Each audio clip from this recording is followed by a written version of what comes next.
So when you have 5,000 fruits hanging from your branches, you'll probably bend down. So when you have 5,000 devotional qualities, when you have 5,000 devotional qualities hanging from the anga of your sharir, the limbs of your body, what are the limbs of the body? There's the shukshma sharir and linga sharir, the subtle body, man, buddhi, hankar, and the gross body of the panchabhuta, earth, water, fire, air, and ether. Bhumirapo nalo vayu kamano buddhira evacha.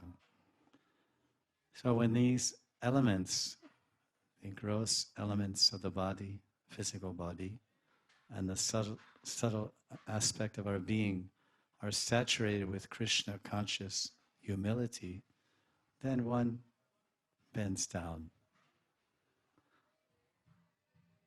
like a tree laden with fruits.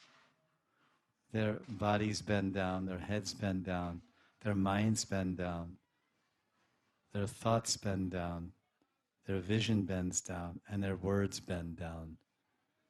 Because in the 16th chapter of Gita, Krishna is telling the qualities of the asur. One of his beautiful qualities of the demon, Rakshas, is harsh speech. Heavy, coarse and heavy, harsh speech. Hey, what are you doing? Muku, this is my territory. And you say, oh yeah. So this is too Rakshas.